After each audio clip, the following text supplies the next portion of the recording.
We are ready to go with the Hearthstone Grandmasters here for the Asia Pacific region, and we've got game one coming right up.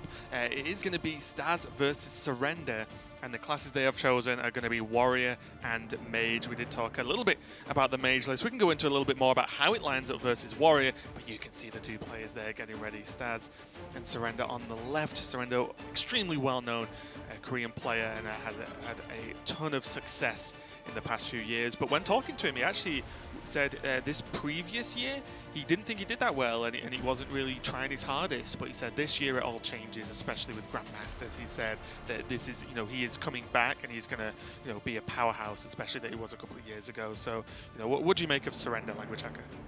Oh, powerful player. Staz is also a formidable opponent. I mean, Staz has been on the scene for like several years, 4 or 5 years. It's going to be an interesting match.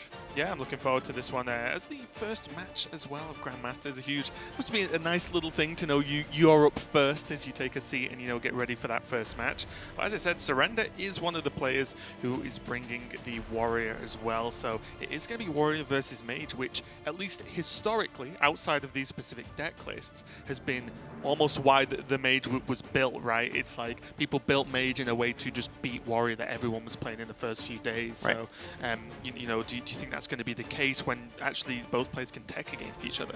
It'll be interesting. I mean, on ladder, you can't obviously tech that much, right? You have lists you can switch in between, but it's only just the best of one. So it'll be interesting to see how the techs that the Warrior puts in, like we see some big game hunters in his secondary list, for example. It's hard to say. I mean.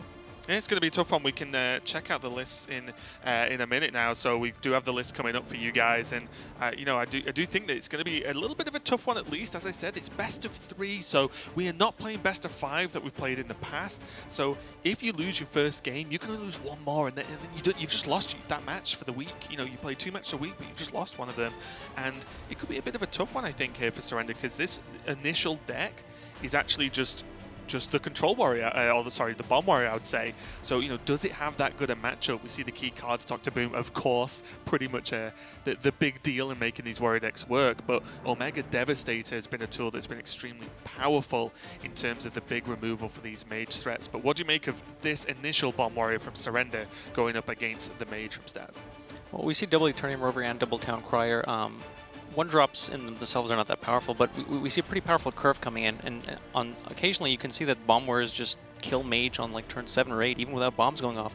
If you just happen to curve out pretty nicely and the Mage doesn't have an early minion, as most don't, they rely on maybe Book of Spectres on 2 or something else. Otherwise, they play a kind of mediocre minion that's easy for the Warrior to clear with perhaps Surge Caliber. And the early damage can really add up. Yeah, the biggest thing for me as well is the key cards there. The Town Crier might look a little bit strange, but when you consider 2 Town Criers with 2 Militia Commanders is going to help out a lot. But also 1 Omega Devastator would almost be blasphemy as far as I'm concerned in terms of deck building, because that singular card is just so powerful in Warrior, whether you're running Bomb or not. And I think that the 5-attack rush from the Militia Commander, for example, might not really make up for the power of the Omega Devastator in this matchup specifically. Yep, that makes sense. We can see that from the primary list, right? I assume he's teching for Rogue. So having 1 Omega Devastator would be kind of a nod to that. Right, and here we go. This is one of the secondary deck here for Surrender, and this is the one, I think, Language Hacker, that we may see in game number 2, regardless of what happens. Quite likely. Because Super Collider, Big Game Hunter, and then the 2 Omega Devastators in the list really do make this just, I would say, Big Mage Hunter as a name other than Bomb Warrior for me. It does have Bomb Warrior in it, of course. It does have the bombs, but still, I think this is the one that we're going to see lean over as this matchup progresses. What do you think? Yep, I mean, that makes a lot of sense. These cards are all in here for exactly Mage. Big Game Hunter doesn't really target much else other than Giants or post-Conjurers calling minions. Yeah, are you surprised that the list only runs a single Super Collider? Because I feel like that's the Mage nemesis, because you can't really even play a minion into it, I feel. When I've been playing Mage, my opponent has Super Collider equipped, you play a minion like, well, I just know it's dead. If I Conjures it, I still know they're dead, more likely than not. True. It's possible that Surrender expected a lot of weapon hate. If everyone is expecting rogues, their primary lists are probably going to have a lot of weapons. And that means if you're switching to a secondary or tertiary list, you might not be able to remove all 3 of those weapon hate cards. So if there are some weapons left over in the secondary or tertiary lists, or even the primary list, Super Collider can be a bit weaker. Yeah, okay. Well, already this one looks like the one we're almost certainly going to see in game number 2 unless something changes. But I will point out as well, having tech prepared for a list and for a matchup is all good and well. But you also have to be aware of what your opponent's alternate lists are, because if you change too much to one side and they manage to actually change away from their overall style with their techs, then you might be a bit of a swing and a miss. But we can check out as well the tertiary deck, the next deck for Surrender, just to see what his alternate plan was with his third deck. I do believe it was, yeah, there we go. I kind of love this, just how like completely different it is with Grom Hellscream, bit of a throwback there, yeah. Along with Alex Straza, and actually more damage with the Sephorian Bomber, and as well there is the Archivist, Elysiana, and a Baleful Banker. So what's this list trying to do? I mean, this seems like a nod to the Warrior Mirror. You see him taking away a Dynomatic, Eternium Rovers, a Warpath, and Weapons Project, cards that don't do that much in the mirror. So if you just add threats, gas to your deck, it just gives you more tempo to work with in that matchup. It's something that you might not normally have with a more defensive list. Yeah, is there anything you were surprised at this in terms of the actual changes? So, for example, the Grom, is that, do you think that's a powerful tool in the Warrior Mirror? Do you think it's going to be enough? Or do you think it's just Surrender taking whatever he can that might help him get there with some extra damage from hand? It's difficult to tell. I mean, the list isn't running Slam, so the only real activators are Shield Slam or Warpath, and there's really only one of Warpath on the tertiary list. So it might be difficult to activate, but it could just be a big body, something like just one extra threat that will need to be answered. Yeah, well, we can see how it plays out, as those are Surrender's 3 warrior lists. We started off with the primary deck, of course, and then moved on to secondary tertiary, where you can check out very quickly, though we don't need to spend too much time on this, as we did go through it at the start. But Staz's Mage, once again, the initial list is not going to be built too well, I don't think, at least, to deal with the Bomb Warrior. A lot of the anti-aggro tools, although you could argue that Bomb Warrior is an aggro deck, or more of an aggro deck at least. I don't know if, a few taunts and some more removal is really going to do the job against the bombs being shuffled in. But, what do you think of at least the initial matchup? Interestingly enough, I think the extra taunts will help a little bit, particularly against Bomb Warrior. Not so much Control Warrior, but against Bomb Warrior, if they have those early threats and you don't have exactly Book of Spectres into Mountain Giant, you need something on the board to kind of contest the early Elec, Clockwork Goblin, Militia Commander. So these taunts can help combat that until you find your minions. Okay, and I will say as well, it does feel like Bomb Warrior is fairly predictable in its curve, in terms of, you can sort of shout out what the worst case scenario is going to be, which is, say for example the Goblin into a Militia Commander on 4 or an Elec, and then shuffle with the weapon, so on. So I guess its predictability, along with the way you can just get those taunts down, might help out. But talk to me about this. Do you think Staz is going to move over to this against what he knows is Bomb Warrior overall? It'll be interesting to tell. I mean, the Bomb Warrior is still running Shield Slam, so it still and Brawls, so it still has the same kind of removal tools that the Mage is going to expect. So in that sense, the Unseen Saboteurs will still help. Malacrass might not be needed. I'm not sure there's going to be that much, that many issues in terms of running out of gas. But the Unseen Saboteurs, I think, will still be a good tool against Warrior. Okay, and then finally, just a quick one over the, I would say, just the anti-mirror matchup. I don't think these targets do too much against. Yes, you can relive the old days and Big Game Hunter or Dr. Boom, maybe. But outside of that, I think this one's going to be kept in the pocket here for Staz. He's not going to need to bring it out for this specific matchup, because Emperor Cobra, well, there's not that many big minions you want to kill. Tinkmaster Overspark, the minions are normally very vanilla, I would say, in Bomb Warrior. They battle cries, right? So they do their effect when they hit the board. Great, turn it into a 1/1 or a 5/5, who cares? And the Big Game Hunter, as I said, maybe just for that Dr. Boom. So, I think this one's going to be a fairly straightforward one on Staz's side, but I am interested to see how Surrender responds based on how the first game goes and the rest of the matchup in general, because I feel like at this point, the decision-making's on Surrender for what deck to lock in for Game 2 and maybe Game 3. Makes sense. Okay, so I think the players are pretty much ready. We did see them ready on camera before, so I think we're just good to go into game number 1. So without further ado, should be able to kick it off. Oh no, we can always talk more. That's also fine as well. Maybe the players aren't quite ready. Okay, it looks like the players aren't quite ready yet, so I just lied to you all. I'm sorry. It's not the first time. It probably won't be the last. I apologize. But yeah, overall, I'm very interested in just how this matchup is going to play out. But let's just quickly talk about the spread of decks. At least in Asia Pacific, our region, we have, what was it, 9 rogues, 4 warriors, 3 mages? 9-4-3. Yeah, that's It was 9-4-3, right? So, you know, are you surprised at that kind of spread? Because as far as I was reading on the Twitters, it was going to be all rogues or all warriors, one or the other, and we got at least a sprinkling of mage in there. Yeah, I mean, it's nice being able to see that it's not obviously 16 rogues or even like 8 rogues, 8 warriors. The fact that there's 3 decks is nice in terms of diversity, and I'm sure that'll branch out even more. But I think for the first week, the kind of expected field was going to be a lot of rogues, warriors, and then maybe a sprinkle of mages, depending on how much people think people are going to the other players are going to bring rogue or warrior. Obviously, if you expect there to be a very rogue-heavy field, you'd want to bring a warrior that can help deal with the rogue's aggression. And if you expect a lot of warrior, you might want to bring mage to be sort of greedy and kind of punish the warriors. Yeah. So it's an interesting spread. Yeah, what do you make of the hunters that are appearing in the other regions, not in APAC, but in Americas and European regions? Hunters have been coming out to play, or will be coming out to play in a few hours. So what do you make of the hunter pick? What do you think that achieves, and what do you think that the call was, or the mental path for the players to actually submit hunter in the first week of the Grandmasters? Very quickly as we get into game number 1. Hunter is kind of a interesting choice. I'm not sure. We'd have to see how the games go out and see what they might have thought from there. Yeah, it's evening for us, but we'll stay up late and watch it and see how Hunter pans out. But for now, let's kick off game number 1, the Asia Pacific Hearthstone Grandmasters. Surrender versus Staz. Surrender on the Warrior, Staz on the Summoner Mage. Let's see how it goes. Does have Doomsayer in the opening hand, but most importantly, Conjurer's Calling and a giant IC language hacker. Yeah, kind of almost exactly what you want against Warrior. All you're missing is a Book Specters, and then you'd be able to slam that giant on turn 3. Already just going for the Mage Discover, and for me at least, Spellbender looks fantastic because it helps dodge the the shield block, shield slam that can happen. So it might allow you to play a giant on curve, because I feel like normally versus Warrior, you might not want to do that because a single giant feels susceptible to a lot of the removal that's available, and then you've just thrown a giant away for nothing. Great.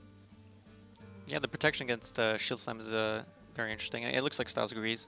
It's interesting to note the other 2 options weren't actually useless either. Elemental Evocation, if you wait a couple turns, you might be able to go Elemental Evocation, Giant, Coin Conch Calling a turn earlier than you'd have to wait for turn 5, where you'd actually have to spend 3 mana on the Giant and then coin out the Conjurer's Calling. And the Ray of Frost, if you expect a minion on 3 or a minion on 4, or even later on in the game, if you're trying to lock the opponent out and just kill him, the Ray of Frost could help do that. But it looks like Spellbender's going to be the pick. Yep, I do like the Spellbender pick myself. And a small note as well, in terms of the evocation, it works, if you imagine it, like an Innovate for Mountain Giant in the deck. That's mainly how it works, at least in this version specifically, as he isn't playing the Mana Cyclone. So it is just effectively make the Giant cost 1 less. Interesting choice here. So obviously at 3 mana, you can choose to just play out the Spellbender. You could also even choose to play out the Doomsayer in case you want to stop your opponent's surrender from developing anything else. But if you pass this turn, just spend your mana pinging. Next turn, the Giant becomes 4 mana, and you could play that. Yeah, it's a real tough one, isn't it? Because for me, I would want the Spellbender on live to protect the Giant, but it delays the Giant play. So it's kind of a weird backwards option. There was also, to a reasonable extent, just a coin Twilight Drake if you really want to save the Giants for later on and just get a threat out that can start chipping this armor, and something that Surrender does have to consider. You can't just let a Twilight Drake punch you in the face a few turns in a row. Yeah, 4 attacks no joke. It's not just Priest that doesn't want to get hit by 4 attack. Well, the Augmented Elic pickup. It's a possible surrender, considering if he wants to play that out or develop the Orange Caliber. What now? I find it really tricky, as no Bomb Warrior specialist myself at all, but how you decide you've gained enough from the Elic, or if you decide that you can play it as a 3-mana 3/4, which is sometimes good, right? You don't always have to combo it with the bomb activations, but now with Weapon, it does blow maybe 1 to 2 charges of this weapon that he already has equipped, but maybe getting the weapon equipped now and then just setting up for an Elic is as good as it's going to get, because it's unlikely, I would say, that anything else is going to be used tons in the near future. There is the Zilliax, of course, and then the removal of the Dynomatic, but I think I just like locking the weapon in now. Everything else feels a little bit weak. I think Surrender might be concerned that in Staz's primary list, he has 2 Oozes and a Harrison Jones. Right. Three he cards. Does not appreciate weapons. Exactly. Weapons are not his friend. He actually chose the shield block, which is kind of interesting here. I'd have expected to try and get some tempo on the board, maybe play out the Elic even without using its effect. I guess the thought plan of, well, there can't be a Mountain Giant this turn because the Spellbender was played, which means that he doesn't need a minion on the board plus X to actually remove it. It's like plus Ziliax on 5 or plus the Dynamatic. So because of that, he isn't afraid of a Twilight Drake. So he just thought, I'll just draw a card, gain some armor, might draw Shield Slam as well, which makes an answer easy in the following turn. So, or at least as far as he's aware. He obviously doesn't know his Spellbender yet. Could also have been just testing for secrets. See, maybe I just hit a counterspell. Yeah, maybe he does, yeah. Light the fuses! I'm gonna go for the, I'll put like safe removal play. If he did it any other way around, then maybe the Dynamatic hits one of his own minions if he gets something down next turn. But Dynamatic just bringing the Twilight Drake down to its level, being able to be traded off pretty easily as a 4-3. And also, small note as well, even if the Dynamatic's cleared off, he does have the Wrench Caliber that actually kills the Twilight Drake regardless, so pretty nice setup there for Surrender. There must be a way. Staz has all the choices now, and what do you make of this? There can be removal with the Scale Worm, but there could just be a Giant played after seeing a Dynamatic. It's possible. So if he plays the Giant, I'd want him to hit face as well to knock down the armor, so that Shield Slam isn't an option. Surrender's not running Execute in his list, so he's not afraid of just the Dynamatic bumping the Giant. Scale Armor, I think, is a good answer to the Dynamatic, but I'm not sure that answering the Dynamatic's that relevant. Obviously, there's just a one of Ziliax, but playing the Scale Armor and trading opens you up to just Warpath clearing your board. That is true, yeah. It's kind of a tough one. He's going to trade and develop the Giant, and I think the only reason this is happening is because of Spellbender, because if he didn't have that secret live, I think you just hold the Giant there and play anything else and just wait for Conjurer's Calling. Like, you don't really need to, you know, rush this matchup, at least in my opinion, especially because he's playing the sort of, you know, big derpy dragon list with so many minions in it. I think you don't have to rush. But he did just go for getting that Giant down. The Spellbender is going to protect it from most of the threats that Surrender has, so just going to play Hearthstone and draw a card. Yeah, makes sense.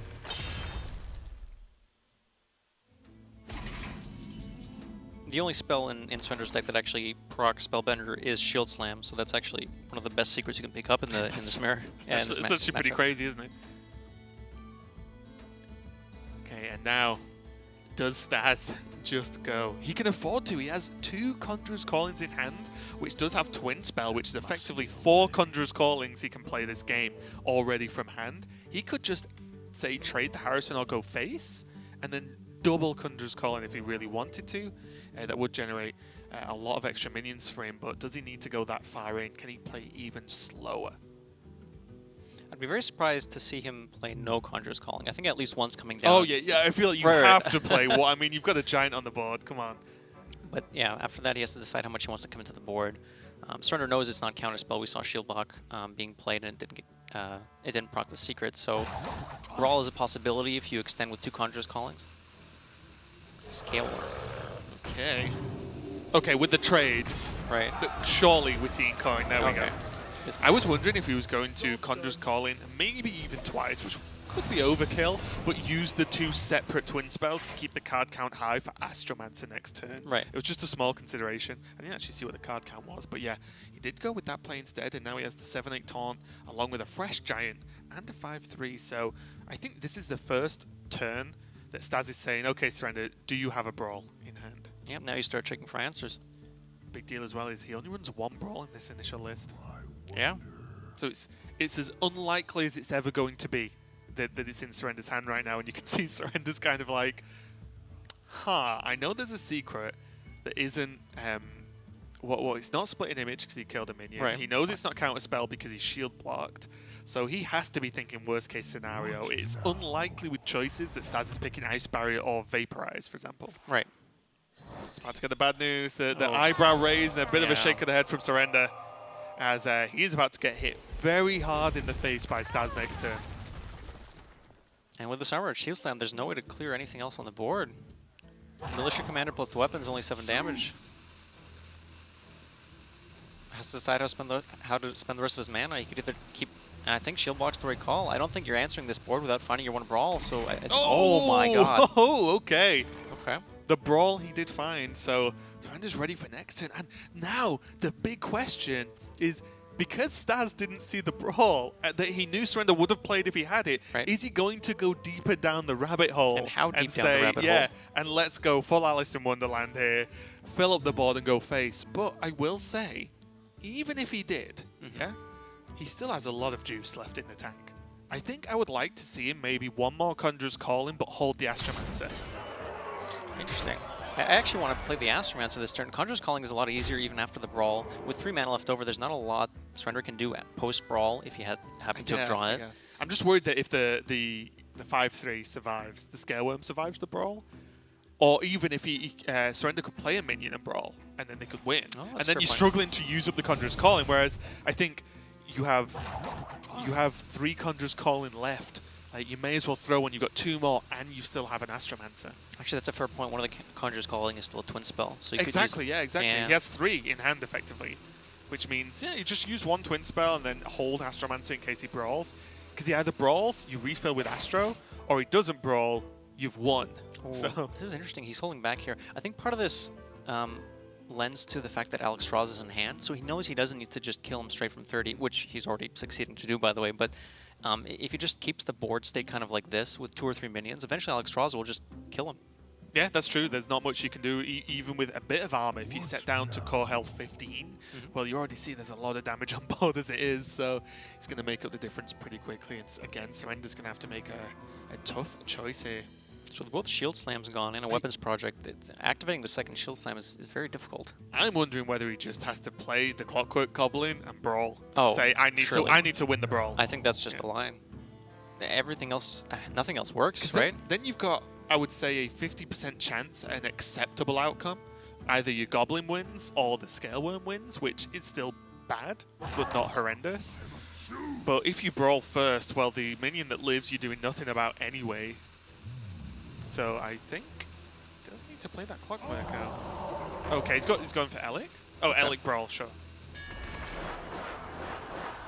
Well, this makes sense. He's seen a Scaleworm, so this is a bit better if the Elic wins the Brawl because then the bomb follow-up. That is true. Biggest minion lives. And now there's Oh Mr. my. Khadgar. Right on time. Yep. And this is just... Look, this is why the matchup's tough. This is why this version, especially of the Mage deck, was built, was to beat Warrior. Like, how do you remove all of this? He can Khadgar Conjurer's Calling to create umpteen giants, effectively. Then, if all that somehow goes away with the 1 brawl used, he can Astromancer Conjurer's Calling. Then he can Rabble Bouncer Conjurer's Calling. It never ends, Language Hacker. This looks like lights out. I can't think of anything that Surrender could come up with in his deck that answers this. How beautiful. And this is where you've got to ask the question, right? Already, game number 1 of this Specialist format and of Grandmasters League is that as Surrender concedes, everyone put everyone else on Warrior or Rogue. So some players brought Mage, and if they ran into a Warrior, honestly, it often looks like that. Yeah. There is not a lot most Warriors can do against that. So Staz takes a game number 1 win, and he only needs 1 more to take the series and take the first match of Grandmasters for himself. And again, Surrender has a deck that is built to deal with this, but is it going to be enough? We saw how many extra resources that Staz already had in that version, and he could go even slower if he wanted to. It's going to be nuts. This series already is pretty exciting for me, just to see if the the 3rd pick of the Mage is going to run over Warrior straight away in match number 1. That's going to be game number 1 here. We have got plenty more coming up, so don't go anywhere. We're going to be right back with some more Grandmasters. Now the cards show me a tinker, so clever, but kind of a stinker. In a storm that's a raging, sits the last one I'm paging, a truly unusual thinker. All bots are now gonna go boom, but still, you shouldn't assume that I've made this selection on my own direction. No, indeed, let's be clear. I have brought you all here, and now you're all in. It is time to begin.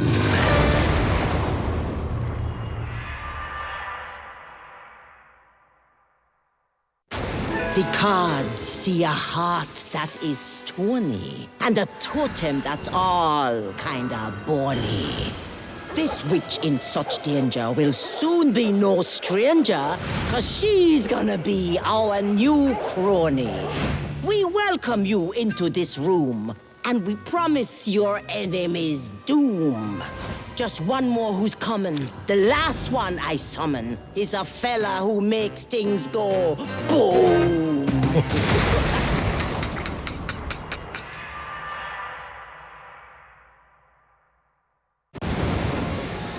Each teammate I'm calling has stories. This tale's about riches and glories. Deep down in the earth, a king dreams of rebirth and refilling his gold inventories. Such a shame to have lost all that treasure. Join up, be a kobold of leisure. The cards now be calling. Someone new, no more stalling. And we next will be taking her measure.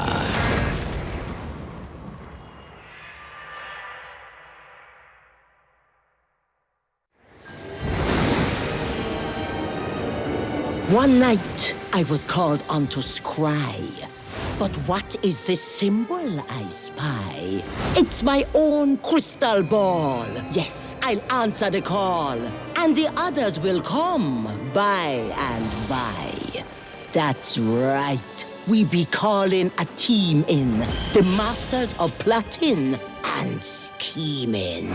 By this candle a-glowing, I surely be knowing whose gold will be once more a-gleaming.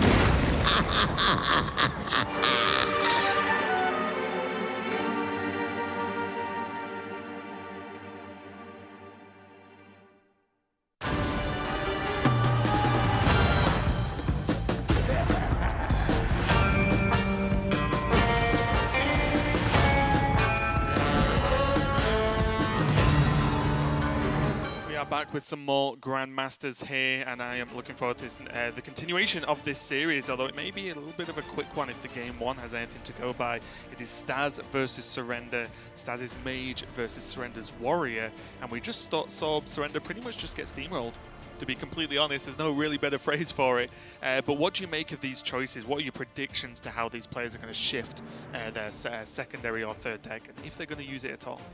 Well, I do expect Staz to switch to his secondary list, which cuts out the Doomsayer, the Jungle Panther, the Rabble Bouncers, which aren't really that useful against either Control Warrior or even in this case Bomb Warrior. But more importantly, the fact that having Unseen Saboteur means that he can play around Shield Slam brawls that he's expecting next game to properly develop his threats and then set up Conjurer's Callings.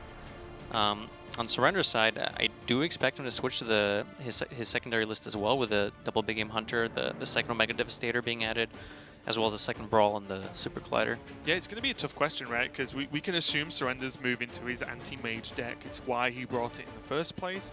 But my question is, this looks like a lot, you know, +1 Omega Devastator to create 2 total, +2 Big Game Hunters, as you said, +1 Brawl, and a Super Collider. All great cards versus Mage, but with Staz also being able to go later and longer with his additions, I guess the core question is this removal going to be enough to actually deal with what Staz is going to be able to put to the table? We're about to find out as we move straight into game number 2. I spot a Big Game Hunter and the Super Collider as well, Language Hacker. So Surrender has moved on to his secondary deck. Let's see how it works out. Looks like in the mulligan he kept the Big Game Hunter and the Super Collider as well. Super Collider is a terrifying card to play against if you're the mage. But what do you make of Staz's opening hand? He does have the Conjurer's Call, but what about the rest of it? It's going to be a slow start. I mean, the deck doesn't have that much card draw, so when you're not on the coin, as Staz is right now, Giant's not coming down for a long time. Fortunately, he has 2 Twilight Drakes. They will be a little weaker than they normally are if he would be on coin, obviously because the hand size is smaller. But this is usually how the mage games start off. If you don't have the Fire Tree Witch Doctor at the start, you're just hero powering for a turn or 2. Yeah, it feels a little bit awkward as well, because as you hero powering each other, the warrior is actually gaining a lead because of the armor and the use it can make of the armor. It means that when you eventually do get a minion down, it's ever so more likely to be removed. So it's kind of just a feels bad moment for Staz, but I think being able to go Twilight Drake into Twilight Drake is going to be very, very powerful against some of the turn 4/turn 5 removal that Surrender's going to have. Surrender has to decide here if he wants to just armor up, get the value out of that, or try to shield block and find perhaps a shield slam. Spend the mana, gain the armor now. Yeah, gonna shield block now. I honestly wondered whether he was gonna consider, or whether I would consider, just coining out Wrench Caliber and start stacking that damage on, because Super Collider in the matchup, although there's a lot of weapon removal, of course, is often a weapon you want to just sit and... It's more of a threat being equipped as opposed to being used a lot of the time, because when it's equipped, your opponent can't really play much into it, whereas, you know, once it's used up, yeah, it's done its job, but it doesn't really stop your opponent doing much, so I don't know. We'll see what he does. Maybe the Wrench Caliber is going to be used to draw out some of that weapon removal. Staz here with the Book of Spectres draw. I was considering, I think, if you wanted to play that instead to try and find something more appealing, but I think Twilight Drake on 4 is just good enough for now. Yeah, it would require, what, Armor Up Shield Slam to be able to clear off, and if your opponent Shield Slams your 4/7 Twilight Drake, Pretty happy. that's kind of a win for Staz at this point. Yeah. One thing to note was that Staz's opening hand was, I believe, Voodoo Doll, Twilight Drake, something that'll come into play if Hexlord Malacrast comes down. If he switched to the That's a good secondary shout. list. I'm glad someone's keeping track of that language hacker, because I'm definitely not. Or at least I wasn't. Yeah, this is... This is an interesting spot. Watching this game now, and just the way the matchup is, you realize how savage the format is. Because Surrender lost a bad matchup game 1. His tech, his secondary deck he is using now, has to perform, or he just loses, and that's just the series over, done, and dusted. So a lot of pressure on Surrender now. Plays out the Militia Commander, trade into the Twilight Drake, weaken it, hopefully set up for a Wrench Caliber next turn, or perhaps if another minion is played, maybe even a Super Collider swing. Also, funnily enough, it still kind of 1-for-1 to Twilight Drake at this point, right? Because if you're, again, on the other side, like the Shield Slam being played, if Staz pings this turn, Surrender's probably reasonably happy about that, because it means there's no bigger things coming out to play. There's no Mountain Giant. There's nothing else that's going to cause too much of a threat, at least. So if there was a Mountain Giant in Staz's hand right now, with 7 cards in total, so 6 excluding the Mountain Giant still wouldn't be playable this turn. It would cost 6 mana.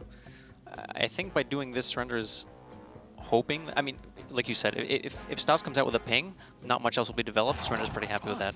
But if something else is developed, he can even use the remaining Militia Commander to swing into the new minion and maybe use Super Collider to trade off both. We are going to see Staz use the Conjurer's Call in here. What do we, what's in the box? The 5/2 I can't remember the name of, but it is a demon with Rush. Portal Keeper, perhaps? This is all on you. I can't remember the name. I've admitted this now. It's on you to save the day, language hacker. But also the 4/4 Ogre. So, although not the most threatening minions in the world, 2 minions are better than 1 most of the time. So these will die to a Super Collider swing, but the health, the combined health is out of range of a Dynamatic. So there's very specific answers. Just barely. The point is here, though, as well, that Surrender does have to do something about this, because although the health is relatively low, the attack value is pretty high for Staz here, like 9 damage hitting him next turn if Surrender doesn't deal with this. Like, that's just a lot. And there's going to be more coming down. Yeah. I think it's...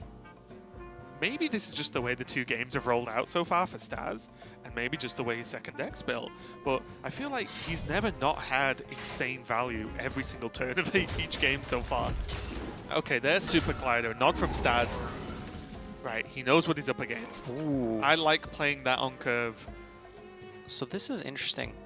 Staz could play up the Unseen Saboteur, but he knows that Surrender has coin in hand, so he might want to wait until he sees the coin being used, and then hopefully pull out something important. 6 mana, Book of Spectres, leave him. Ooh, that'll do. Interesting. I'm curious if he waits, however, on the Acidic Swamp Ooze. His Twilight Drake's big enough that he can just play it out now, but if he plays the Ooze, you don't really develop that much this turn. You're not going to tempo out a Category behind it. Yeah, the important part is he isn't playing an Astromancer this turn, which means, as you said, that there's either play was going to be only 1 minion. Right. Super Collider is ineffective unless it's proccing and execute. That I believe even in Surrender's secondary list he does not run. No executes. So yeah, I don't mind the Twilight Drake this turn. In fact, I'm kind of with you on that one. It's interesting. We'll see what he chooses, but if he chooses to go Twilight Drake, that means he's not necessarily committing to an Ooze next turn, and we see the Acidic Swamp Ooze come down. This sets up for the bigger Astromancer next turn, which puts 2 threats on the board, both of which are much higher mana than Twilight Drake, which will let him efficiently use the Conjurer's Callings. So I think there was a lot of options that turn. There were a because lot. I still kind of liked Unseen Saboteur, mainly because it would require exactly, I guess that's the flaw, right? It requires exactly the Dynomatic to kill it off. But Surrender does have 2 in this list, okay. Dynomatics? Yep. Yep. I was just checking. There's so many variations of these warriors that everyone's playing. Just got to keep our eyes tight on that one. I think I like this setup a bit better. You get really good use out of Astromancers, and his one of Super Collider has just been destroyed, so Astromancers can be very, very difficult to deal with. Yeah. The only weird part is if Surrender doesn't kill this Ooze, which he doesn't have to, it's not really a huge threat, then the Astromancer, the Ooze makes Astromancer better, but also Brawl better. True. Because there's a low roll chance for Staz, right? If the Ooze wins the Brawl. So it's just kind of a funny one, right? You set up a better Astromancer, which sets up a better Brawl in a roundabout way. It's very odd. He's going to clear it off with Wrench Caliber, though. There's one bomb. Shuffled into the deck. Finally, we see some bombs. Interesting. So he's going armor up instead of playing Town Crier. There's no Shield Slam in hand. Obviously, the 2 armor won't help him clear much at this point, but it could conceal the fact that there would be another Rush Minion drawn. Because if Surrender had played out the Town Crier, Staz would know, okay, well, there's either Militia Commander or Ziliax in his hand. Oh, okay. Onyxia. Daughter of Deathwing. Ah, you know your lore. What if that's what she says when she comes onto the field? Oh, is it? Oh, I didn't hear that. Did you know that anyway, or was it purely voice lined? I knew it. Ah, but see, don't try and make me look stupid. I've had enough of that with Saul in the past. This is a new era here, Language Hacker. Come on. Okay.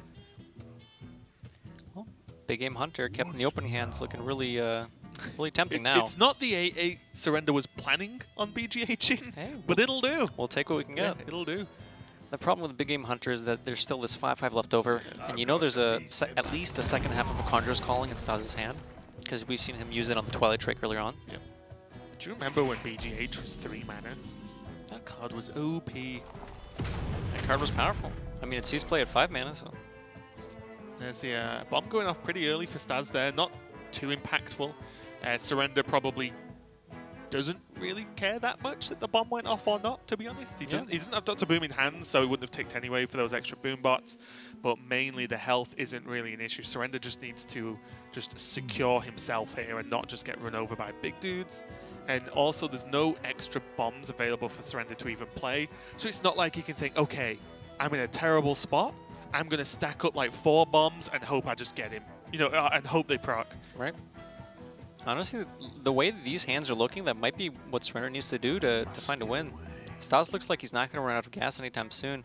Eventually, the Omega Devastators will be online for Surrender, so that'll help like hugely. But for now, he's going to be struggling to deal with the pressure. Yeah, Omega Devastator, the stronger version of BGH in every circumstance, I think. Oh, okay, bit of a swing and a miss there. Only get a Jan'alai, and no, Jan'alai does not summon Ragnaros once. So this is actually a big deal because normally Warpath, you can use it to clear something, Astromancer plus something after 10 mana, and it lets you use Warpath as a clear. But with Staz's hand size, with Twilight Drake being large, Mountain Giants being huge, and even just Astromancer pulling something that's 7 mana, the fact that Warpath can be used here to clear a board from Surrender's side is huge and might let him get to that turn 10 where the Omega Devastators can help him swing back. It does something. Yeah, it does something. Normally it doesn't. Especially, again, running a no-execute list. I saw some players actually teching in Spell Zerker for Warpath. Yeah. To deal with Nomi, right? Yeah. That's kind of just a funny tech, right? Yeah, it's cute. I saw someone running the new 2-mana Fountain Reservoir or whatever it's called. The 0/6? Yeah. Yeah. Similar thing. Yeah. So right now, as you rightly said, the Devastators are what's going to potentially win Surrender, or at least secure, make him survive a bit longer in this game. But he has to get to 10 mana. So yeah, you're right. This clear is huge. The fact that a tiny bit of breathing room here. Oh, he's going for Dynomatic instead. Oh, okay. This is actually right. It gives you tempo. And bear in mind, you can't coin into an Omega Devastator. Oh, no. It does not work. You need 10 base mana. You cannot use. You can, but you'll be disappointed. Oh yeah, okay, you can. You'll just feel bad afterwards. Yeah. Yeah, this feels much stronger from Surendra's side. It lets him save the weapon swing, and has a 3-4 in play. So now he might be able to deal with the next minion that Staz plays out. And also as well, the second there's a mech that's on the board, yes, Dr. Boom's not live, so they aren't going to have rush or anything, but there can be an assembly into, say, a magnetic minion to put it on top of the already live Dynamatic on the board, which means, suddenly one Ziliax away from a decent trade, to be completely honest. Well, there's one on the deck. You can 10 cry for it. That's very true as well. It's a 50-50. There's a commander left on the deck as well. Staz has all the mana worth of hand in the world. So just has to work out what to play. Yeah, Astromance will spawn a 9-mana minion. Another throwback. Onyxian Cenarius. Wow. Old school. Not really the most impactful minion, because I believe 9 mana are actually super strong in this current expansion. 9 mana, yeah. Or in the current rotation. There's very few duds at 9 mana. I don't think there are any. Cenarius might be the dud. Yeah, that's what I mean. Like, Cenarius is probably one of the worst, which means that, yes, it's the worst, but if a 5/8 is the worst minion, then it's still okay. It's reasonable. I'll take it. One more turn till these Devastators are alive, and no, I'm not joking you. He can play both and deal 2 times 10 damage to do 2 different minions, effectively clearing them up next turn. And that's going to be Surendra's stabilization point.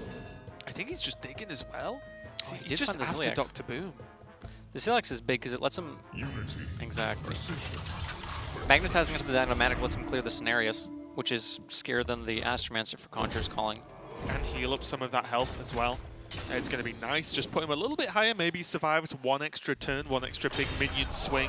Because he's just gaining at least 6 health. This potentially goes up to full if this Dynamatic gets traded into. A couple of ways that Staz can deal with this now. He has the 2 Voodoo Dolls. He just drew Scale Worm he could use to trade and ping with. Using the Scale Worm would mean that Surrender would gain 3 health. I don't know if 3 health is that relevant at this moment. Observe and reflect. Funnily enough, he could even play Unseen Saboteur, try to rip a brawl. He's like 1 mana away from a really nice turn, I think. What are you looking at? So he could, obviously the extra mana, but the Scale-Eyed Ping trade, right? Get rid of the Dynamatic. Right. And then just attack, and then just go deep. Just go Khadgar into Conjurer's Call. Ooh. He could still do something similar with this Voodoo Doll instead. Which is kind of the same thing. In some matchups you can go Voodoo Doll Conjurer's Calling on it, but I think against the Warriors you want to get a bit more value out of Conjurer's Calling. Oh yeah, I mean Khadgar's got Conjurer's Calling on the 5/5 now. Yeah. Oh no, I was just talking about what Staz was sure, doing, sure. pinging his Voodoo Doll instead of using the Conjurer's Calling. A lot of the time it can be you create a scary moment for your opponent if you do it on 3, right? If they play a threat, you Voodoo Doll it on 3. If they don't trade, then you can actually just Conjurer's Call and gain the board against some more aggressive decks. It's a nice little trick. So interestingly, Staz held back on the Conjurer's Calling, and I think this is a nod to sort of say, hey, if you have a Mega Devastator, you probably have to use it now. I'm hitting your face for 10. And if he had gone Conjurer's Calling, well, there's some fresh minion on the board for a Mega Defender. He's already seen 1 Warpath. Unfortunately, Surrender has the second one now, and he's actually able to deal with this board. But I think this was a nod from Staz to say, I want you to use your Mega Devastator on a subpar target. Okay. The worry I've got is the longer this game goes on, although there's tons of juice available, the second Surrender draws Dr. Boom, the hero card. Oh, not sure if you guys felt that stall then, but we did, but it doesn't matter. But yeah, as soon as Surrender draws the Dr. Boom, then there are some problems because suddenly rushing mechs and discoverable mechs can kind of deal with that. Surrender felt that brawl being used. That's got to sting. And yet, just a lesson for all those people who have not done that interaction yet. Brawl does a whole lot of nothing versus 1 minion, but still is forcibly played because of the Saboteur. So big deal there for Staz. It works on spells that don't even have targets. Like Dire Frenzy, for example. If you don't have a beast, it does nothing. Yep. Imagine, though, if Staz played the Saboteur and Omega Assembly procs, and Surrender's like, oh, okay. Thanks. Yeah. Thanks for the 1 man. Thank you. A lot of options here. You can go full board, play both the Mega Devastators. You could Omega Assembly to start if you'd like. See if you can find anything else to play from there. Big Game Hunter not finding a target right now. The second one. I think the Omega Devastators might be pretty sick because one thing that Mage does struggle with at the moment is fighting back on board after they've lost it. Oh yeah. right? Normally the only way they normally fight back is if it's against some smaller minions, and then you go like giant Khadgar Conjurers. Yes, you can hit me one more time, but I have either taunts or big dudes that don't have taunt. Right. But against Warrior, I feel like it's a little bit tricky. So if double Devastator comes out, a third one as well. Yeah, chuck those Devastators out, clear the board, and now suddenly, what does Staz even do to fight back? He doesn't actually have a dragon to be able to proc this crowd roaster either. Uh-oh. This was a powerful swing turn. I'm glad Surrender went for this line. He's seen a Voodoo Doll and a Scale Worm, so that there are a few options to clear this. You can brawl it away boy. with Unseen Saboteur. Oh, if it happens, it'll be really fun. Raven will be guaranteed. There's only one spell. Yeah, it's just if he plays Unseen Saboteur into this. Yeah, that's what I'm saying. It would be a guaranteed brawl. Obviously, Staz doesn't know that. So yeah, Crowd Roaster left kind of stranded right now. Right. You can go for a defensive option with Safeguard. You could. But the problem with the defensive options is you just get beat, right? You know it's already dead, and then what are you waiting for that Surrender's not going to cash in on, right? The longer the turns go, the longer Staz has to be very afraid of Dr. Boom. So you could go Safeguard Conjurer's Calling it, which leaves you with a 0-5 left over to soak some damage. 2/6 drops. Yeah, Okay. 2/6 drops and a 0-5 left over. Alternatively, you could just play the Crowd Roaster without the Battle Cry. Oh my. Watch Surrender's face. There we go. Oh no. Wow, Staz is just like, I knew it was going to happen. And this is what we were talking about before the game started. The Unseen Saboteurs. I mean, this is exactly what you want to have happen. This game's so And back and it forth. won the brawl. This is, oh my goodness. You know what's scary? In the past 24 hours, this is not the first time you and I have watched and seen Saboteur win a brawl. Oh, We yeah. saw it on the stream we were watching earlier. And it's kind of nuts. Surrender just scratching his head whether that was for comic value or not. He does have to think of a way to win this game. It's looking a little bit dicey right now. Omega Devastator number 3 is definitely going to help. But he just needs Dr. Boom. He just needs it. He's going to forego playing the Omega Assembly here just because he has a 3, a 3, and a 4. Adds up to 10. This is the most aggressive he can be right now.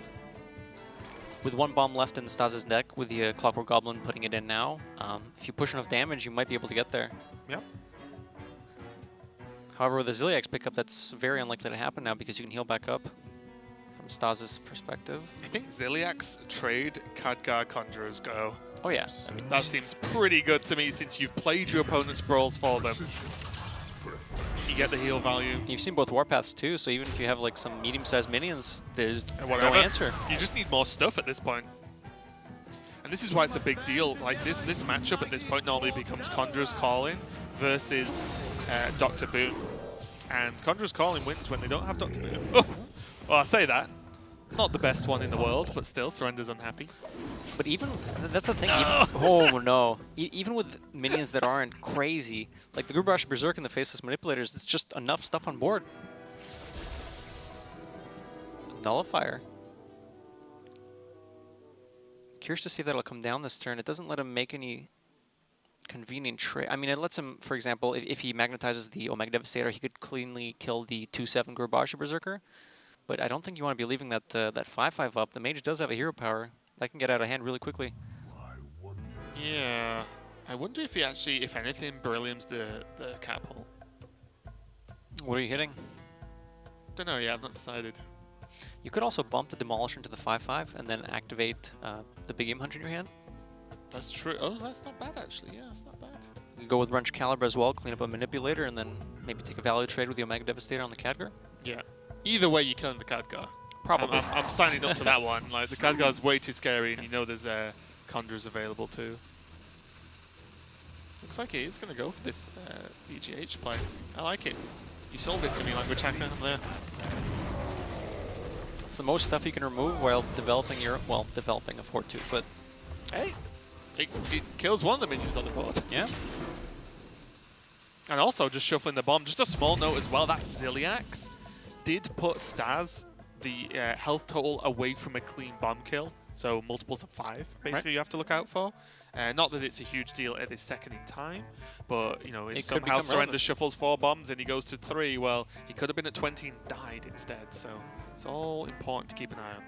Observe and I think at this point, Staz might want to get a bit more value out of this Conjurer's Calling. I don't know if he wants to use it on the Grubash Berserker, because the Grubash Berserker itself, after trading, will go up to 5 attack, which is kind of threaten itself. So he could choose to Rotten Apple Bomb and protect it, or Safeguard and protect it. He could even go Safeguard Conjurer's Calling on this turn. It might be a bit better. A much slower route would be playing the Hexlord Malacrast to get back the 2 Twilight Drakes that he had in his opening hand. Yeah. Oh, it's tough, isn't it? Because he has value, he just doesn't have pressure. Right. I think the only way he could lose at this point is, like you were saying, if enough bombs happen to be shuffled in over the next few turns, then he draws them all at once. What about just... Yeah, I think I'm with trade, crowd roaster, Conjurers. Yeah. Oh, he's going to go for Hexlord Malacrast. I'll do sound effects. Do you think he ever pings his Gurubashi to make the weapon swing more difficult for... Oh, yeah. Oh, I actually agree. I think that was a bit of a missed trick there. Is there that much of a punish for pinging? Like, do you care about 1 health? I don't think so. He could have dealt him 2 extra damage there. Oh, sorry, 1 extra damage. Apologies. Because you don't ping face, right? Oh, this is a full clear. With the Dr. Boom draw, that Kaboom bot in Surrender's hand has Rush, and the Death Rattle will kill off the Malacrast, denying the Conjurer's Calling. Oh, this is a big decision point, because now Can't he's hero power. Yeah. I think you do it anyway. I think you have to Kaboom bot. Yeah. I don't think you can afford to just deal with 2 8-drops next turn.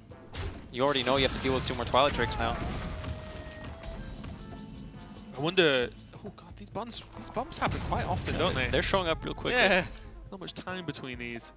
I do wonder though how much Surrender knows exactly what their Malacrast has. You know, I don't know if he's at 100% on that. It's true. But we'll see. It is a fairly uncommon tech card, so I'm not sure if Surrender's been paying attention to that. He may well have been. I think it's very easy, and you know more than I do as someone with a much higher player pedigree than me, and more recent. That it'll be all good and well remembering the first few cards at the start of a game. Right. But this game's been going on for a bit, and I think it's very easy with everything else that's happening, especially like the Saboteurs and the Brawls, to forget like, wait, what were those cards that he started with again? Because one of them he hasn't played, so he doesn't know one of them. Voodoo Doll has been played yet. So obviously at this point, all of these mechs have Rush, so Surrender's trying to figure out which of these he wants to play in combination with or without the hero power.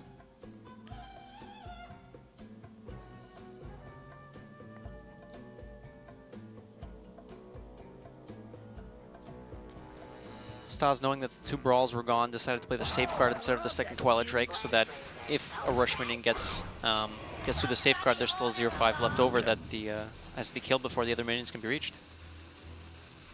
Yep, not bad at all. It's gonna just throw this in there, protect the Goblin a little bit with the hero power. You rush the Goblin afterwards, of course. Yep. To make sure it doesn't die, save a minion there, and most importantly, Surrender wants something to stick to the board so he can Beryllium it. Because one of the problems with the Beryllium Nullifier is the mana cost. So if you have to play it, you have to get a cheap mech. You have to play it and then play Beryllium, which often means you're not hero powering. Right. Which then makes the turn, you really want to press the hero power every turn with Dr. Boom to get some value on. Especially this one. Especially that one. There could be anything in there. Even a Mechathun. That's true. I'd take Mechathun right now. Just make a 10-10 and be like, can you kill this? That's the thing, you need to be be able like, to yes, affect the board. Voodoo Doll. Oh no! Oh. One damage in the ping there, going to clean this board off nicely. And Staz is starting to mount levels of pressure that Surrender can't really answer right now. Beryllium Nullifier in hand, I discover a mech, and there's Dr. Boom. Ooh. I don't think... Oh no, he just there's shuffled the bomb in, right? There should be so one there'll bomb. be 2 boom bots that can go in. Funnily enough, one of them won't go off because it has to trade into a 0-1. I think his Boom is probably his strongest play, so Surrender's probably thinking what he wants over the next couple turns now, which is why he's deciding between these 3. I don't think Beryllium Nullifier is gonna cut it. So. Security Rover is normally a fairly strong pick against decks that don't have massive minions, because you can normally get multiple trades a turn because of the way the minion works, which is quite helpful. Oh wait, did we not count properly? Probably not. Welcome to casting, language hacker. We always miscount things. But yeah, there's plenty of boom bots. I take it all back. Dr. Boom's looking pretty sweet right now. This is actually interesting. Wait, how he wants to trade he could these. just kill Staz next turn, potentially. That's what I'm saying. These boom bots could do a lot of damage. I'm having flashbacks, Raven. It's okay, you're safe. You're on the caster desk now. No one can get you here. One's not what he wanted to see. That? Okay.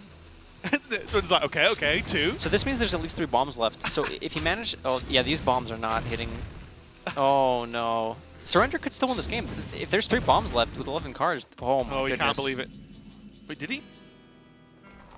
Oh, no. Oh, that's a push. Okay, bomb pushed him to 10. And there was 2 more bombs in the deck. Yeah. So if Staz doesn't heal, he could just randomly die next turn, regardless of what Surrender does, based on only 9 cards left. 2 of them are bombs. Oops. This could be rough. There's a defensive play Staz could make that heals him above that. He could play Rotten Apple Bomb and then Conjurer's Calling it, getting the Death Rattle heal, and then getting 2 more 5-drops. I think if you're considering that, then first protocol for me is always Fire Tree Witch Doctor. Because some of the mage spells get some work done in themselves as well. I'm not sure if there's any lethal options you could find from the Witch Doctor or the Conjurer's Calling. 7 damage on board, 18 health for Surrender. Observe and reflect. Double Leroy off of the Scorcher. 12+7. Yeah, that's true. I mean, yeah, do you go for it though, mate? Oh, probably not. Yeah, but imagine. Staz would be the greatest player in the world if he did that. Sorry, Hunter Ace. But Staz, if he just jammed Conjurer's Call in and got double Leroy for lethal, I would stand up and applaud. He's just going to push damage. Like, Staz wants to just actually do something to end this game now. And he pings everything off, keeps himself at 10. He does not heal with the Rotten Apple Bomb.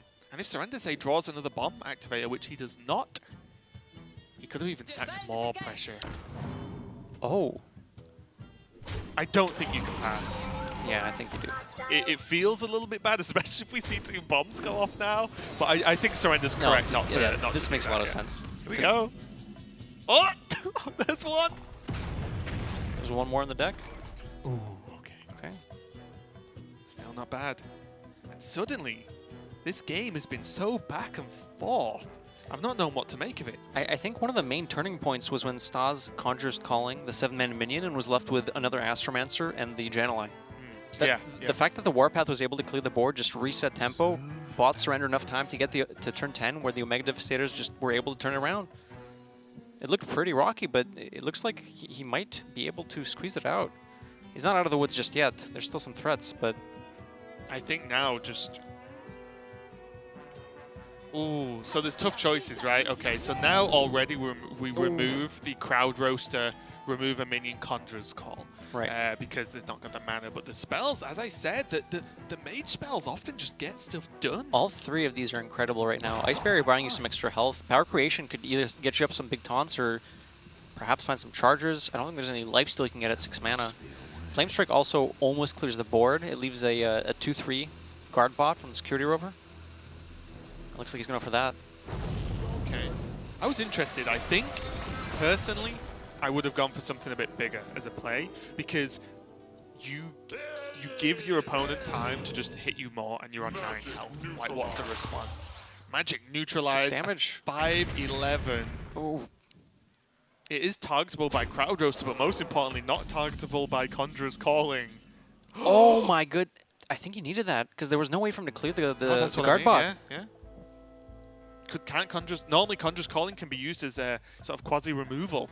He would have to have gone for Crowd Roaster on the 5/11 and Conjurer's Calling to try to find either a taunt or like an Amani Warbear, some rush. But the Alex Straza gives him a defensive option, back up to 15 health. Even with 9 showing, the extra bomb in the deck would only do 14 damage. And most importantly as well, there is knowledge that Surrender has no hand apart from 1 card he's going to draw next turn, and his hero power is deal 3. So he's not going to be able to generate a mech next turn as well. So Staz is, I'll safe, I'll say, for now, because there's what, 5, 6, 9 damage, 100% going to happen next turn from Surrender, and then plus a card. But I don't think many cards deal 6 from hand that Surrender can draw, or many mechs for that matter. I don't think there's any direct damage left in his deck. I mean, it would just be magnetic. If you say from Omega Assembly into Oh, okay. That's a good draw.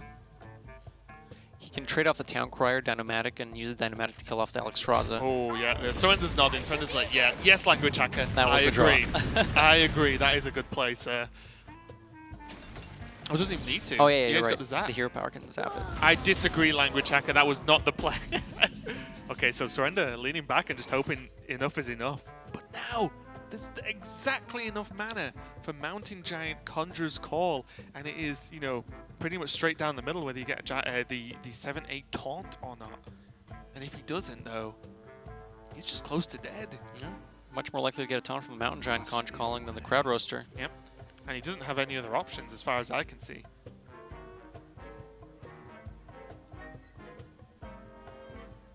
This has been super close. Surrender has set himself up to actually find a way to win the game. And this is the fear, right? You can have all the stuff in the world versus Warrior, but I feel like the second Dr. Boom hits the board, your cards plus ones you can generate get so much more powerful because it's not only there are battle cries, but also the stats that are rushable on the board on that turn. So you almost, you know, a Dinomatic is almost a Mountain Giant in a funny roundabout way. Power, yeah. It could have, if without the hero power, killed an Alexstrasza on its own. So the power level of all your deck just jumps so much. Okay, he's going to take down the 3/4. Option. Well, here we go, Conjurers. A Beryllium Nullifier of his own, and also the Sapper as well, which, if you don't know, it's a 5/8, that every time a minion on your side of the board dies, it deals 2 to face ultimate. Perfect. Okay. I don't believe there's any heal left for Staz. Oh, I think Surrender happened to see what was drawn before we did. Yeah, there it is. There's a bomb. That's it. Staz draws the bomb. Wow. Surrender put him to 4, and Surrender evens up the series.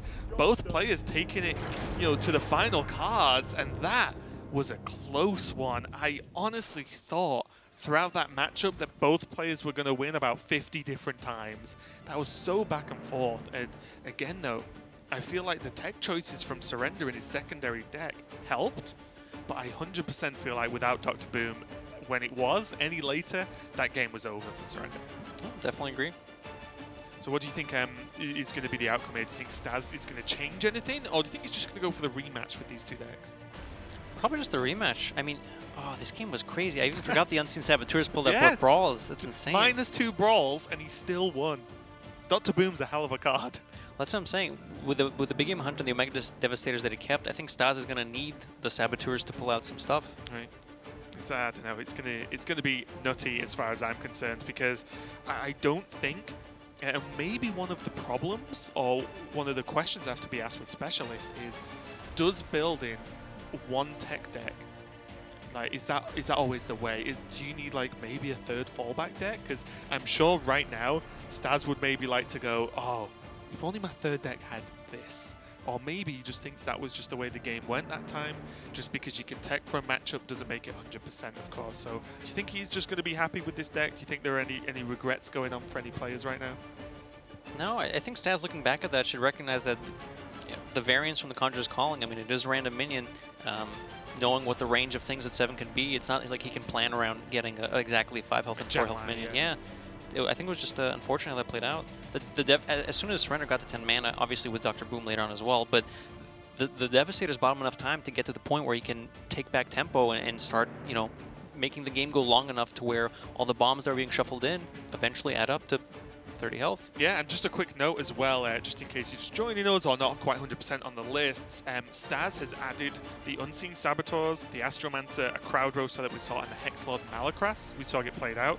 And the cards he has removed from this version is the 1 Doomsayer, the 1 Sunfury Protector, the 1 Jungle Panther, and the 2 Rabble Bouncers. So even within that choice, I can't argue with it. Like, if I was going against Warrior, I wouldn't want these cards either. So I feel like it's a very, in terms of building this specific list with the cuts and additions, very clean, I would say. There are some I've seen that feel a little bit, oh, maybe you want that, maybe you don't. But this one from Staz, I'm pretty impressed with. Yeah. Are there any big changes you would have made looking back at least to Surrender's sort of counter mage lineup? No, I think the ones he has in there is exactly what he needed. In his main list, he has 1 Omega Devastator, so putting the second one is just a no-brainer. And I think the Big Game Hunters, I've seen a lot of people test for this around in Open Cups. I know from my perspective when I was playing Mage in these Open Cups, very similar to Staz's Mage, maybe not quite as many tech cards, but the same kind of deck. When I saw the Warrior have the 2 Devastators and the Big Game Hunters, I was like, yikes. I didn't expect that.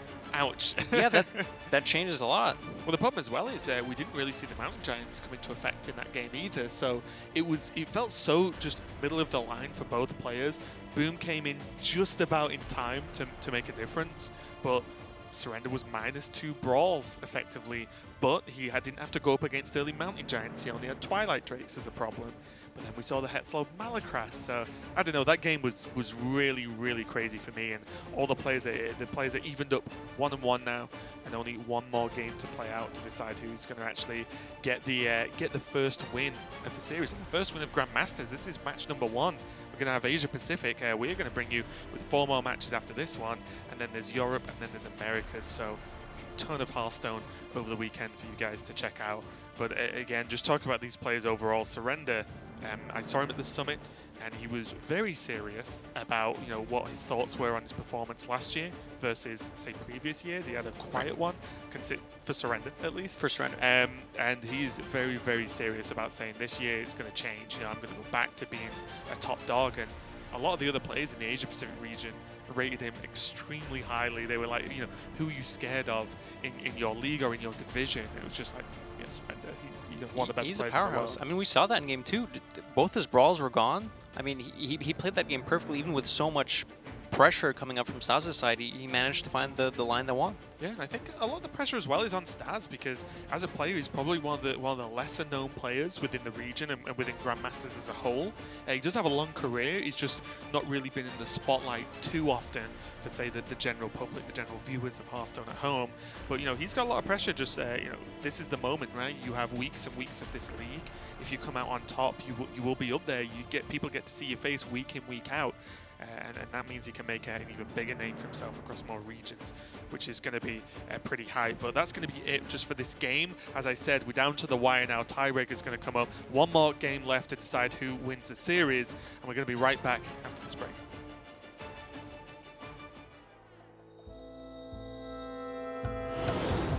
Welcome to Dalaran.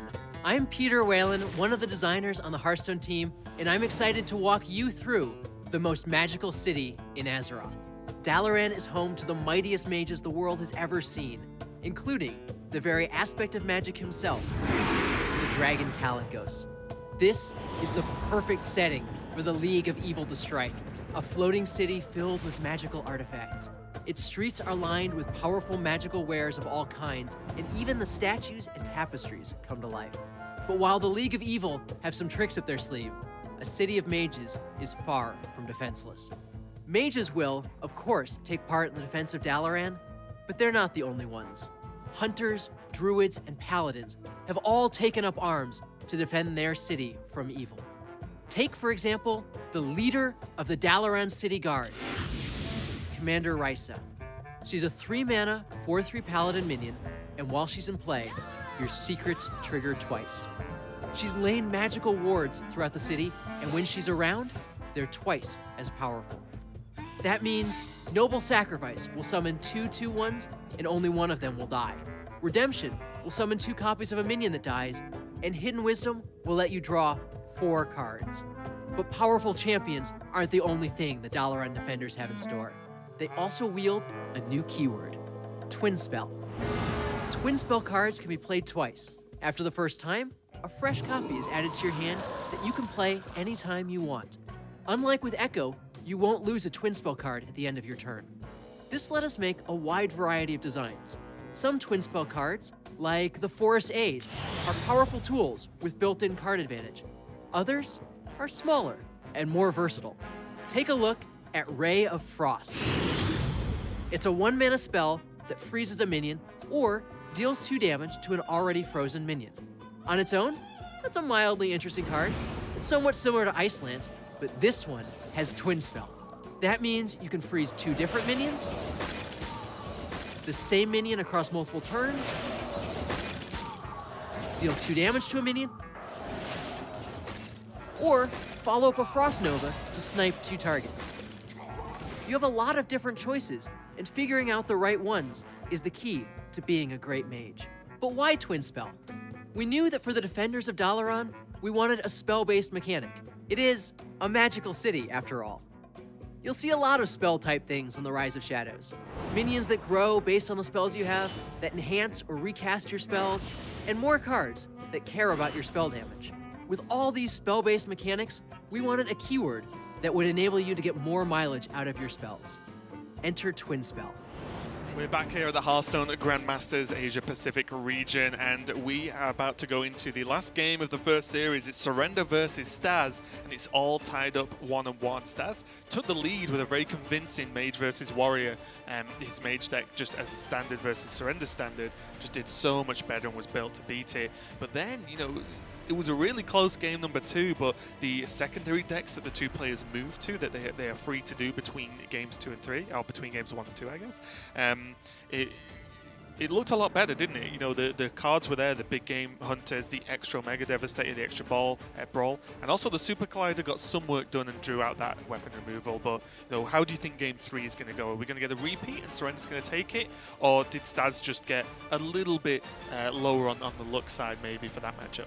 So I think even with Omega Devastators and the big game hunters that Surrender has in his secondary list, I tend to find that the Mage still comes out on top very frequently, just because the continued pressure before turn 10 is available. It happens to be too much for the Warrior. Again, if Surrender can get to turn 10, get to boom, we have a game on our hands. But I think otherwise the pressure from Staz's Mage is going to be quite heavy. Yeah, and what do you think? Something I believe, you know, we've not hung out too much, although a lot of the championship, of course. But you know, I genuinely think, I've said it before, I think Mulligan is one of the hardest parts of the game, to be completely honest. Like, what do you think Surrender's actually mulliganing for with the, you know, these tech choices he has, the Omega Devastators, the big game hunters, the brawls, or do you think he's gonna, like, what I think I would do is hard mulligan for Dr. Boom and just hope that's gonna be enough? So Dr. Boom's almost always a keep from the Warriors' perspective. I think the big game hunters as well, at least in this matchup, are going to be something that Surrender is looking for. Okay. Well, let's see how we go in game number 3. Surrender versus Staz 1-1. This is for the first match of their league careers here. Surrender has the BGH, and then Clockwork Goblin, Augmented Elic, and a Shield Slam. So some minions at least to pile on some early pressure. But what are you making of Staz's opening hand here, Language Hacker? Is Staz feeling good? So with Conjurer's Calling in hand, it's kind of nice because as soon as you stick anything, you can make it. You at least have the option to make 2 of them. No Book of Specters, and another benefit of having Conjurer's Calling in your hand, twofold. One, it means when you play Malacrass, you have an extra copy of Conjurer's Calling. And 2, you're much less concerned that your Book of Spectres will discard that. Right, yeah. It's definitely the fear factor. Whenever I'm sure everyone's done who's played this deck, you play Book of Spectres, say on 2, and you're like, just not Conjurer's Calling. Yeah. Actually, I'd rather not have a Giant and not draw Conjurer's Calling. That's a fair trade-off. But speaking of Giants, I think they heard me because 2 just came knocking on the door for Staz. So he has 2 in hand now. Next turn, he can play 1 flat. But this turn, already starting to see a bit of a problem that this deck has. If Surrender or, you know, any other deck plays some early minions, you are limited for options, and if you do play stuff out, well, your Giants can move further and further into the distance. Staz opting to ping here. Not a whole lot he can do. I don't think he wants to play out an Ooze. With these 2 Giants in hand, he wants to wait, draw more cards, make them cheaper so that he can pair them with a Conjurer's Calling. But I wouldn't be surprised to see him just play out a Mountain Giant. If he had a Dragon in hand, he could consider coining out the Scale Worm to clear out the Elic. But without a Dragon, I think he just has to wait for these Mountain Giants to come online. Yeah, I wonder about the ping as well, because the ping to the minion, you know, puts it within range of, say, Ooze. But it's already within range of Scale Worm. It's obviously within range of a Mountain Giant. And the 1 armor might have made a difference when you consider Shield Block, Hero Power, plus 1 armor actually, you know, gets you there for a Giant in terms of a Shield Slam. Well, that costs 6 mana is the issue. Oh, I just mean over the course of a couple of turns, because if you don't get to hit him in the face, then, you know, maybe that 1 ping makes it just that little bit easier for Surrender to get to the armor required. I think he was expecting to play a Mountain Giant this turn. And if the Mountain Giant does come down, the 3 health left over in the Elic can be cleaned up with his Lex perhaps turn after, if he doesn't decide to Conjurer's Calling, or if the Giant gets answered, for example. Okay, well, the double bomb did shuffle, and if the last game is anything to go by, then these bombs start turning up real quick when Surrender's throwing them out. And we'll see if the same happens again, but also choosing not to magnetize the Ziliax, wants to trade and push a bit of extra damage to face. Lets him clear a minion and go face with Clockwork Goblin, and also means that if Staz has a Voodoo Doll, it's not going to give him a good target now. Voodoo Dolling something with 2 health isn't that appealing, but if it was a 6/5, yeah, okay.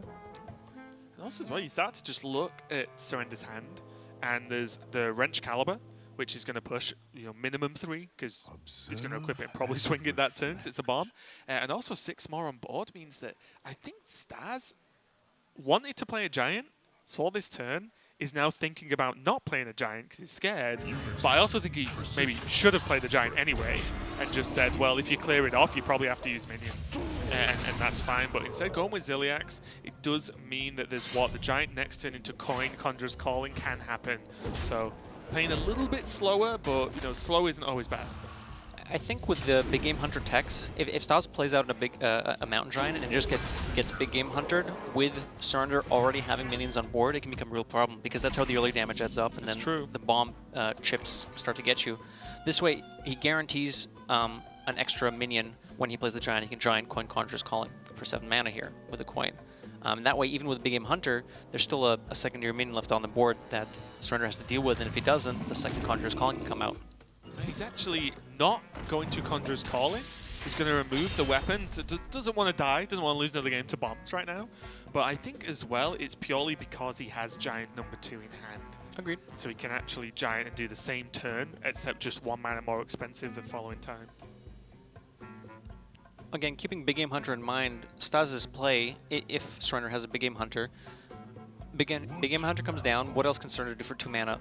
Not a whole lot. You're probably not shield slamming an ooze. So this way, you get rid of the weapon, you get rid of the extra bomb being shuffled into your deck, and this also lets you clean up the Clockwork Goblin in the case of, say, a big game hunter.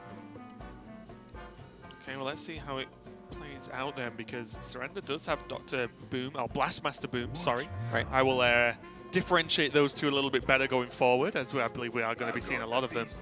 But he's just going to get that big game hunter down. This is literally what it's for, killing off a giant, and especially when it's not been Conjurer's Call, that's about as good as it's going to get in this matchup. Is just going to push a bit more damage to face though, and ignore the use. I like it.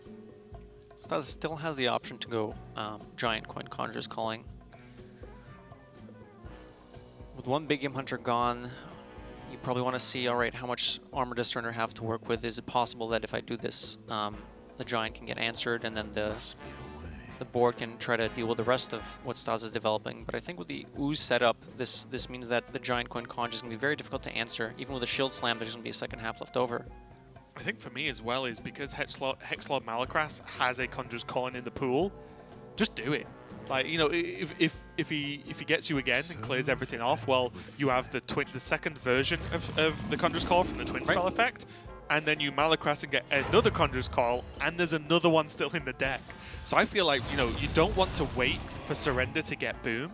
You want to just accelerate this game, and I feel like maybe that's the change in game plan from Staz, or the change I would like to see, is him to be way more aggressive and say, okay, if you've got the odd piece of removal here and there, fine, but as long as you don't draw Boom on curve, I can actually pressure you way, way more. And that's what he's doing right now. Second big game hunter draw is actually very big for Surrender. This is the second giant he's seen come down, so if he deals with this, the Conjurer's Calling, while still useful, are going to have fewer targets, or the minions that Staz develops that he wants the Conjurer's Calling are going to be a bit easier to deal with. So it's a big game hunter. Yeah, it's a big game hunter.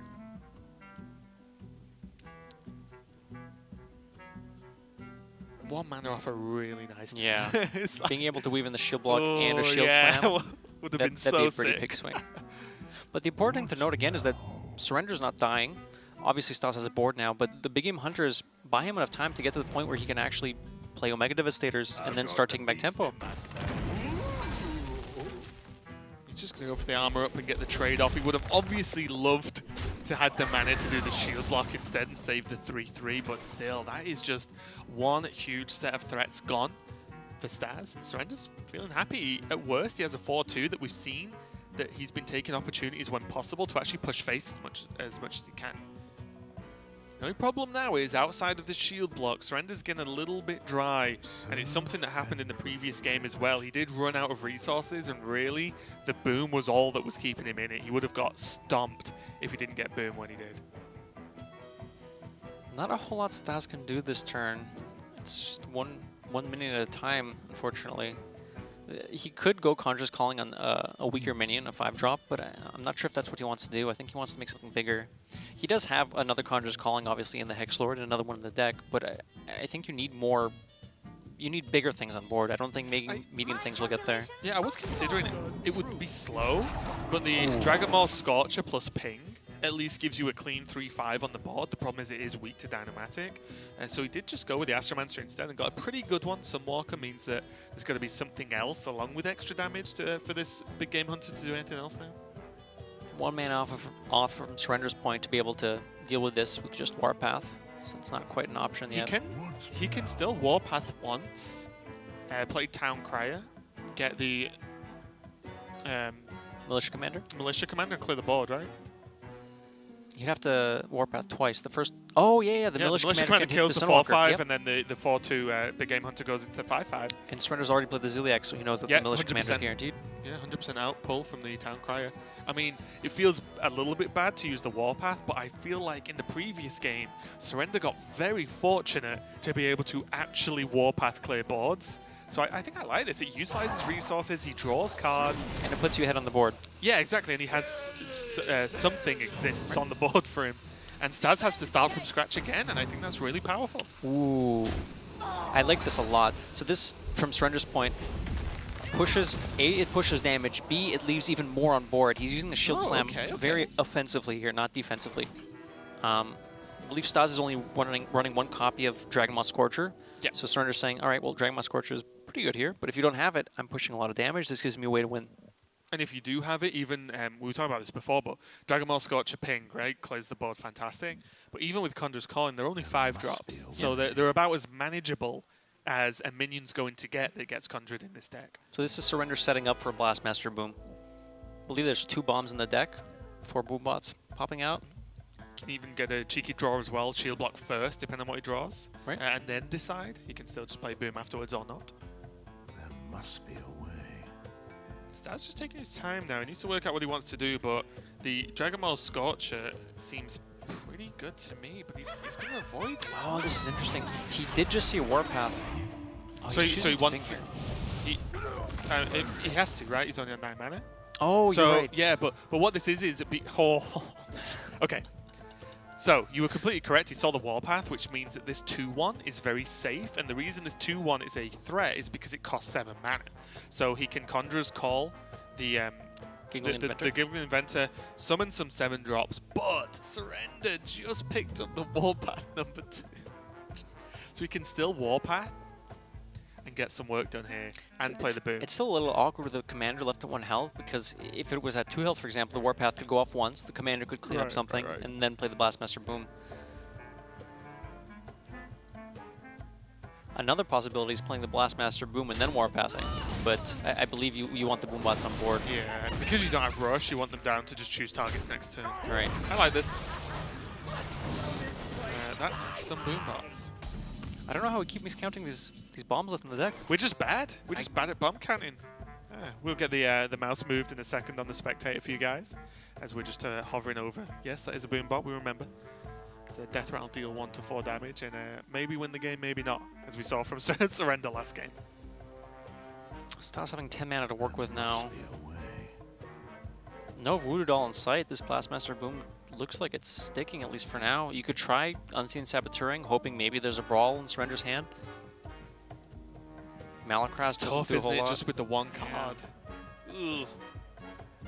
I did wonder last turn, and hindsight and such, I did wonder whether Dragon Ball Scorcher, leave the 1-1 on the board and just play Rotten Apple Bomb as well was decent, just to put multiple minions down. He had 9 mana.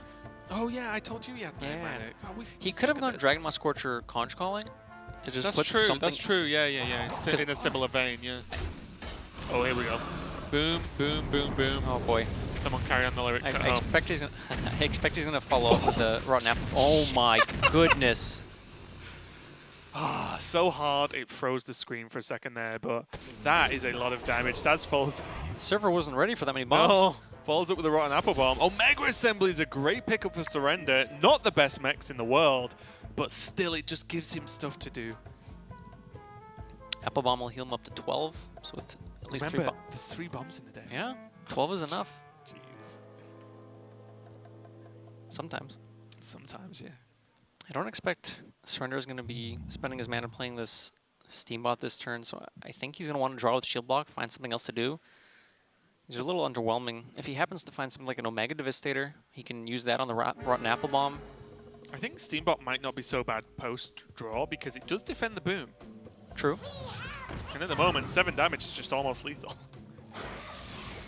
So the spark coming down from the... Yeah, I think I like this actually. Yeah. Trade off the sparks. Actually, this does make sense, yeah. Yeah, because then the boom's safe. It's safe from ping. There isn't a lot of removal in the deck apart from like Voodoo Dolls, for example. Which he knows that Staz doesn't have, so this denies maybe a Scale Worm coming out and being able to clear off the boom. He's already seen the Dragon Maw because it's on the board, so he can't Dragon Maw ping again. I like it.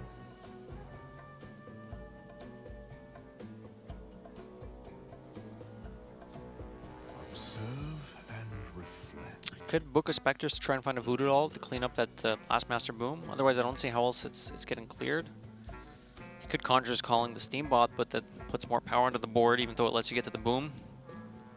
It's really tough, isn't it? Suddenly, just once again, even without Dr. Boom, the hero version, he's putting a lot of pressure in. I'm not sure how, but Staz just isn't sticking big minions. It's tough. Like, Surrender's done a great job of keeping this clean and wrestling for the board every single turn. I think Staz might have been taking it a bit too slowly on some of these turns. Even the Giggling Inventor, which is a 2-turn setup, it leaves him open to some ways that Surrender can just take control of the board, and this is what happens. Like, if Staz had more health to work with, the board that Surrender has can be dealt with over time, but Surrender using his tools offensively and being able to push damage with that one turn we saw him use Shield Slam on oh boy. 7, 8, 9, 10. 11? Even better though, he can still put him within lethal range and clear the board, right? Which is going to be key. Because he can deal 7 goes to face. Yeah. I don't see a world where that's trading. Yeah, I think the Super Collider is going to hit though. So just to decide how much of the of his board he wants to use for trading. Yeah, I think if you Super Collide the 6/6, it hits whatever. Doesn't really matter. It goes down to 2. You can put the 2/1 in to the Temple Enforcer, I want to call it. And then, so that's cleaned up, and then you can just go face with the rest. Oh, so he's gonna save the damage and put 2 minions in. I don't know if he needed to do this. Oh. Ooh, this could be. I want him to swing with the Blastmaster Boom if he's gonna play the automatic. I think that Blastmaster Boom is not a mech. Blastmaster Boom is not a mech. Let's see if Surrender remembers at this second in time realizes that he could be. There we go. Okay. I was like, please don't lose this game because of that. I'm sure he that remembered. Would be savage. Yeah, I think he was deciding, do I want to actually set him to 5, or can I win by just continuing to clear the board? I think here, Surrender bailed out of the decision. I think he slightly messed up because, for me, there's no reason not to take 6 there and keep a 1/3 on the board. Right. There's no reason. Look at his health. As much tempo as you want, yeah. Look at his health. It's like he's got plenty. He could be minus 3 extra now and be fine. So I think Surrender made a midway through sort of divergent path in his decision making and bailed out, and whether that comes back to bite him, we're going to find out probably pretty quickly right now. But at the end of the day, there are bombs in the deck, and Staz is on a number that adds up to a bomb. Drawing can be scary. The Book of Spectres doesn't... Harrison Jones! Yeah. He's doing it. I think he has to. I think he has to. I believe he no, has to. shake of the head. Surrender. Boy. The first one off the top as well. Boom. Boom. There we go. Surrender takes his first match of Grandmasters. 2-1. Very close series. Staz doesn't look too happy, and dying to the bombs when you are forced to card draw because Staz could not do anything else right there. And I think, you know, that was a crazy match one for me, Language Hacker, because Game 1 looks like it would on ladder, right? It's this deck that does well versus Warrior against base level Bomb Warrior. It did pretty well. But the games after looked a little bit rough. I don't know if it was maybe even less the decks and more play style. Surrender was playing aggressive, and I feel like if you run Mountain Giants in your deck, you also have to play aggressive. You can't play the defender when your minions cost so much. We look at how often we saw his hand was just 7 drops, 6 drops, 5 drops. Well, you can't really do much towards the mid to late games of the turn with that kind of hand. Malacross just didn't even get played. So that was just match number 1, guys, and that was pretty exciting, at least on my end. And on our end, we've got plenty more matches coming up. Don't go anywhere. We'll be right back with match number 2.